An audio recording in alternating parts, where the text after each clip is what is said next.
Hello বন্ধুরা, আশা করি তোমরা সবাই ভালো আছো এবং সুস্থ আছো। আজকে তোমাদের কাছে অ্যানিমেটেড সিসিতে আরেকটা মজাদার জিনিস নিয়ে এসেছি। সেটা হচ্ছে আজকে তোমাদেরকে টাইম অ্যান্ড স্পেসিং এই জিনিসটা সহজ ভাষায় বোঝাতে চলেছি। তো দেরি না করে শুরু করা যাক আজকের ভিডিও। তো টাইম অ্যান্ড স্পেসিং কী জিনিস সেটা আগে তোমাদেরকে বোঝায়। 2D অ্যানিমেশনে টাইম অ্যান্ড স্পেসিং বুঝতে পারলে না অ্যানিমেশন একদম স্মুথ হয়ে যায়, সত্যি কথা এটা। ঠিক আছে, খুব সহজভাবে তোমাদেরকে বুঝিয়ে দিচ্ছি, কিন্তু তার আগে সবার প্রথম আমাকে দুটোকে আলাদাভাবে বোঝাতে হবে। মানে টাইমিং কী জিনিস অ্যান্ড স্পেসিং কী। তো হোয়াট ইজ টাইমিং? তো নাম্বার ওয়ান যদি আমি এখানে পয়েন্ট রাখি, এখানে নাম্বার ওয়ান 1 নম্বর যদি পয়েন্ট রাখি, এখানে বন্ধুরা দেখতে পাচ্ছি এখানে আমি একটা কালার চেঞ্জ করি। ঠিক আছে, এখানে কালার চেঞ্জ করি, ডট দিয়ে টাইমিং, ডট দিয়ে টাইমিং, TIMING, টাইমিং। ঠিক আছে, টাইমিং হচ্ছে কি জানো তো, কতগুলো ফ্রেম লাগছে, ঠিক আছে, একটা অ্যাকশন কমপ্লিট করতে। মানে একটা সিনে কতগুলো ফ্রেম দিয়ে আমরা অ্যানিমেশন করছি সেটা টাইমিং হয়। যদি ধরো তোমাকে আমি মনে করো একটা বল অ্যানিমেশন করে দেখাচ্ছি, ঠিক আছে, মনে করো এখানে একটা বল দেখাচ্ছি, এখানে দুটো বল অ্যানিমেশন দেখাচ্ছি, ঠিক আছে, দেখবে ভালোভাবে বুঝবে। একটা হচ্ছে 10 ফ্রেমস দিয়ে বল, 10 ফ্রেম, FRAME, 10 ফ্রেম দিয়ে একটা বল দেখাচ্ছি অ্যানিমেশন, 10খানা ফ্রেম ইউজ করব। আরেকটা হচ্ছে আমি অল্ট প্রেস করে এখানে কপি করি, এইখানে আমি আরেকটা ইউজ করছি হচ্ছে মনে করো 40টা ফ্রেম। তো এখানে আমি কী করলাম, 40টা ফ্রেম, 40 ফ্রেমস। তাহলে তোমরা জিনিসটা বুঝতে পারবে, বুঝতে পেরেছো? তো আমি এখানে একটা 10 ফ্রেম করব, ঠিক আছে, একটা 10টা ফ্রেমে অ্যানিমেশন করব, একটা 40টা ফ্রেম করবো। তাহলে আমি কী করছি, এখানে এটাকে লক করে নিলাম। প্রথমে একটা বল নিই যেটাতে আমি 10টা ফ্রেম অ্যানিমেশন করবো। তো এখানে আমি একটা বল নিলাম, লাল রঙের বল নিলাম, বা আমি এখানে সবুজ রঙের বল নিচ্ছি, এখানে সবুজ কালারের একটা বল নিয়ে নিই, তোমাদের বুঝতে সুবিধা হবে, সবুজ রঙের বল। ঠিক আছে, আমি 10টা ফ্রেমই করবো। তাহলে এখানে একটা করলাম, ঠিক আছে, এখানে কী করছি, F6 মারলাম। হ্যাঁ, তাহলে আমি এখানে নিচে নামাচ্ছি 1 2 3, ঠিক আছে, আবার F6 মারলাম 1 2 3, F6 মারলাম 1 2 3, F6 মারলাম 1 2 3, F6 মারলাম 1 2 3, F6 মারলাম 1 2 3, F6 মারলাম 1 2 3, F6 মারলাম 1 2 3 অ্যান্ড F6 মারলাম 1 2 3।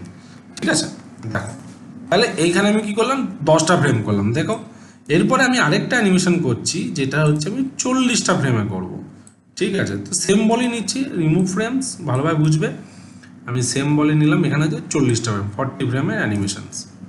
ওকে, দেখো, ঠিক আছে, এখানে আমি 40টা ফ্রেম নিচ্ছি। ঠিক আছে, তো একটা ফ্রেম, F6 একটু নামালাম, F6 একটু নামালাম, F6 একটু নামালাম, F6 একটু নামালাম, একটু নামালাম, F6। দেখো ধীরে ধীরে কিন্তু নামাচ্ছি। হ্যাঁ, এই যে দেখতে থাকো বন্ধুরা, আমি F6 মারছি আর একটু করে নামাচ্ছি। এবার আমি কি করছি, বলটাকে একটু এইদিকে করছি, কারণ পেজটা শেষ হয়ে যাচ্ছে, তোমাদের বুঝতে অসুবিধা হবে তার জন্য। একটা F6 মারলাম, আবার ডান দিকে, আবার F6 মারলাম ডান দিকে, F6 মারছি ডান দিকে। এই দেখো আমি F6 মারছি আর বলটা কিন্তু আস্তে আস্তে করে সাইড করছি। ঠিক আছে, ঠিক আছে, কোনো অসুবিধা নেই।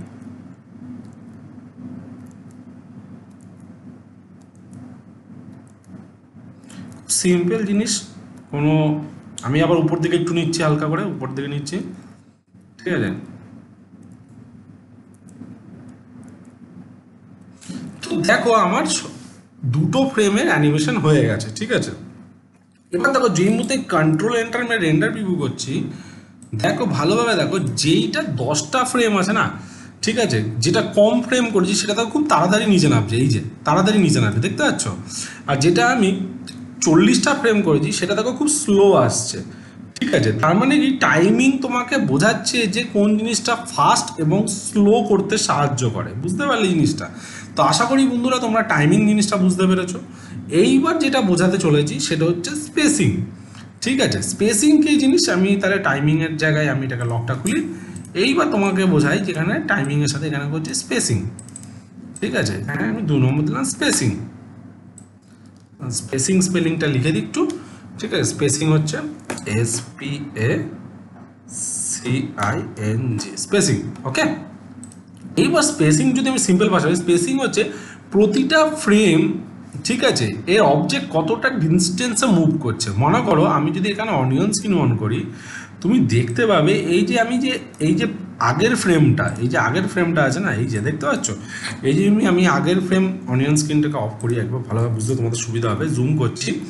তাহলে তোমরা যদি এবার যদি আমি এখানে দেখো আগে পিছে দেখি যে কতটা ফ্রেমের ডিস্টেন্সে মুভ করছে এবং বলের যে পজিশন গ্যাপ যে সমান আছে, ঠিক আছে, কনস্ট্যান্ট যে স্পিড মেনটেন করে, দেখেছো ঠিকঠাক টাইমে দেখো সবকটার গ্যাপ সমান সমান আছে, দেখতে পাচ্ছ আমি প্রতিটা, ঠিক আছে। এই গ্যাপটা কি করছে, স্পেসিং, এই গ্যাপের মাঝখানটাকে বলা হচ্ছে স্পেসিং। এই যে দুটোর মাঝখানে যে গ্যাপ রয়েছে সেটাকে বলছে স্পেসিং। মানে first frame and last frame যদি আমি এখানে অন করি, এই যে, তাহলে যদি আমি এখানে এইখানে যদি এরকমভাবে এটাকে করি, এইটা হচ্ছে স্পেসিং। এই যে SPACING, স্পেসিং, ঠিক আছে। তাহলে দুটো বলের যে দুটো ফ্রেমের মাঝখানে যে ডিস্টেন্স, যে গ্যাপটা, সেটাকে বলা হচ্ছে স্পেসিং, বুঝতে পারলে? তো সবসময় মাথায় রাখবে যে ছোট যদি গ্যাপ থাকে তাহলে গ্যাপ ছোট হলে অ্যানিমেশন স্লো হবে, আর গ্যাপ যদি বড় হয় তাহলে কিন্তু ফাস্ট হবে। এটা সবসময় মাথায়, কম ডিস্টেন্স হচ্ছে স্লো মুভমেন্ট আর বেশি ডিস্টেন্স হলে ফাস্ট মুভমেন্ট, ঠিক আছে। যদি বলের পজিশন একটা জায়গা থেকে আরেকটা জায়গায় অনেক দূরে থাকে তাহলে ফাস্ট মুভ করবে, বুঝতে পেরেছো?